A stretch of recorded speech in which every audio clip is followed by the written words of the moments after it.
we could break it down into, different health indicators of how, being homeless can have real impacts on your physical health. People can get infections from being on the street. It can be dirty.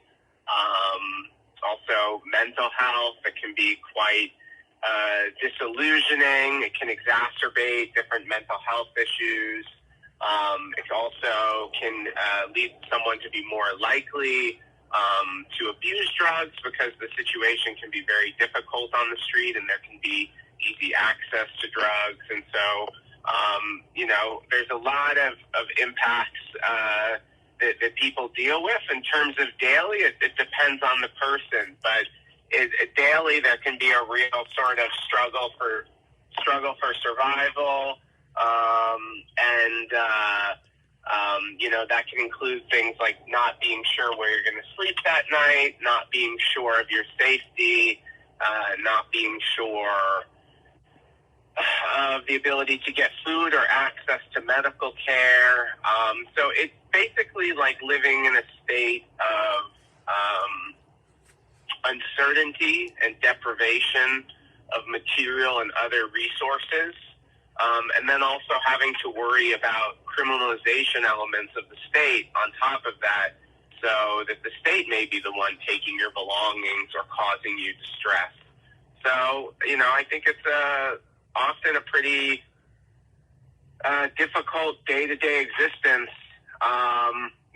There are things that people still find joy in, of course, but compared to the average life of someone who's housed, I think it's just much more difficult in a variety of ways. So, yeah. Yeah, and next question is, what can homeless shelters do to help fill the gap between the sheltered and unsheltered? So, in terms of what homeless shelters can do, I think they could try to create less barriers of entry into their programs. We often hear from people living on the street that they really hate being in shelters because of the way they're treated, which can include things like the spaces they're put in, where they're often sharing a large room with various other people, which can be very distressing to people, as well as the ways they're treated by staff, sort of criminalized before they have even done anything wrong, treated like they're less than, disrespected, not allowed in after curfew. So, all of these issues, basically make shelters a pretty unattractive option. So I would say that changing the model from one of shelters to one of other types of sheltering programs that aren't congregate shelters. So things like, while they're problematic, I think hotel programs where you take over a hotel or take over some space and give people their private space are generally seen as a better alternative to shelters by the unhoused population. But you also ask about the gap between the number of shelter spaces offered and the number of homeless people, which, that's an issue at city and county level and state level for funding enough services and for citing those projects. So we're in this current situation here where we have way more unsheltered people than shelter spaces even, because of government inaction, because of priorities that don't match those on the street. So this also isn't about just getting people off the street in the quickest way possible. It's about getting them off the street in the smartest way. And so that also means designing solutions that are going to have uptake among people on the street and aren't going to be rejected.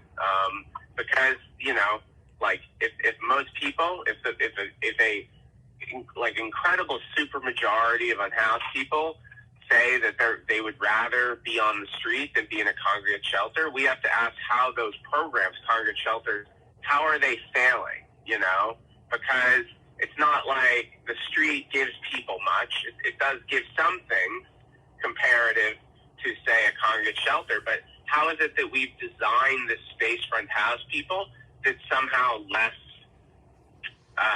attractive than living in a tent on the street? That really has to be the orientation of our question.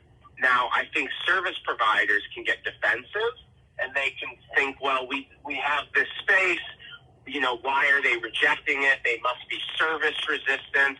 I think that's a load of bullshit. Our data has shown that people aren't service resistant. They seek services out continuously, but they're also not willing to accept services that they know are subpar quality. And I think that's the issue, is that shelter operators don't want to admit that the model they've been operating upon is a subpar model that probably needs to be phased out in favor of other models.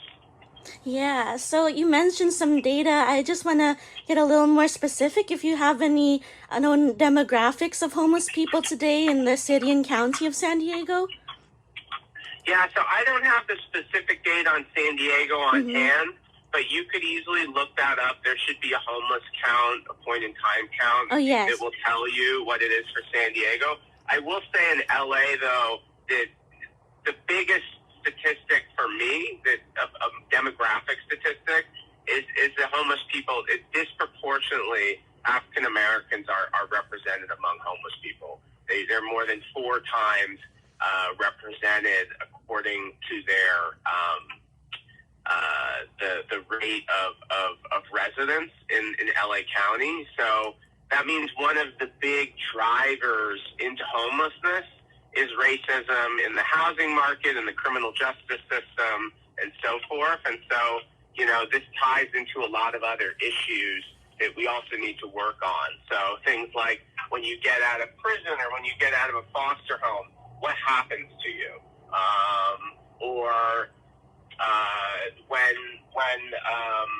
When you have a Section 8 voucher, why aren't you able to place it somewhere? What sort of housing discrimination occurs? So how does the homelessness crisis affect homeless people who are experiencing homeless on a day-to-day basis? Yes. Is that the question? Yes. Well, you almost have to imagine that the way you lose your housing, suddenly, there's this like tsunami of events. It could be that somebody got sick and the medical bills were too high, or the landlord changed and raised the rent and you can't afford it and you have to leave your house. Now, you leave the 4 walls of your house. What can you take with you?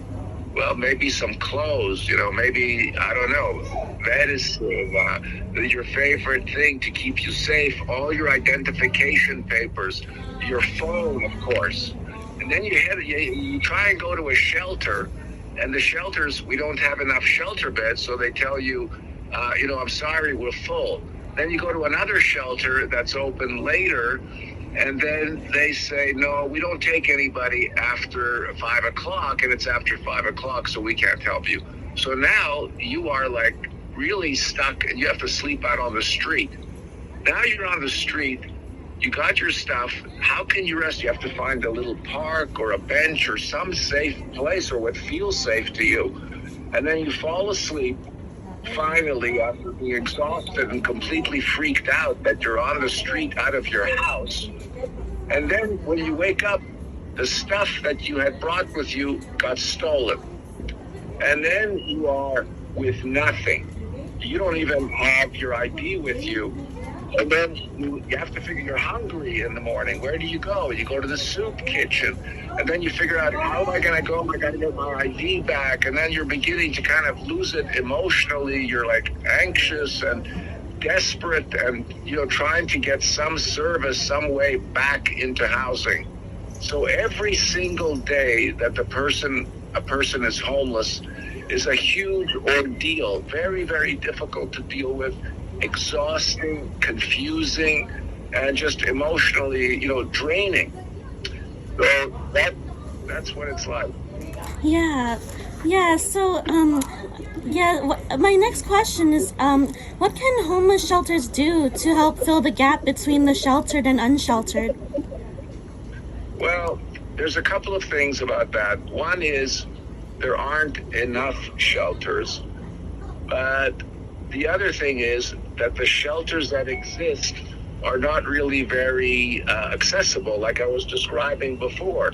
They have very strict rules about, when you can get in or not. Some people who are homeless are drinking or using drugs. And if you're doing any of that, some other shelters won't let you in. You have to go into the shelter at a particular time. You have to exit at a particular time. You have to deal with the fact that there are another 30 or 50 people who are also homeless and desperate and as frantic as you are. So if you don't like crowded spaces, especially crowded by other people who are really not doing well, the shelter is a kind of a frightening place. It's not a great place to be in. So people choose to go to the street because they're, at least on the street, they're on their own, and they have some perimeter that they can control what they do, and they can control when to eat and so on. And they feel safer by themselves than they do in a crowded shelter. So the shelters are useful for some people, but the only reason we need shelters is just to work with people to get them into housing. Otherwise, they're just living in shelters for years sometimes. Yeah. So that doesn't really, it would fill the gap between homelessness or unsheltered and housing if the shelter was actually effective in getting people housed. And so, one, they're not that effective in enticing people who are homeless to come in, and two, they're not that effective in getting people housed. It takes a long time. Yeah. And so, my next question, does the crisis affect other cities or counties? I know we were talking about San Diego, but do you have any insight on other counties that are impacted? Oh, yeah. No, I've traveled all over the country, and I can tell you that the cities that are most impacted are also the cities that are most prosperous and expensive to live in. So, from San Diego up to LA to Los Angeles to Portland to Seattle, homelessness is big. Lots of people on the street. Los Angeles probably has the most number of people who are experiencing homelessness in the whole country. And then on the other side of the country, you have Boston, New York, Atlanta, Miami. Those cities have huge numbers of homelessness. In the middle, the rents are not so high. People don't lose their housing as much. So there's less homelessness in areas or states or counties where the rents are not through the roof. When the rents start going up because the city is doing better, more business, more Google, more, other companies come in, Meta comes in, Amazon comes in, new jobs, new buildings. They tear out the old buildings, put up new housing, and there's a whole bunch of people that can't afford the new housing, and they are displaced into homelessness.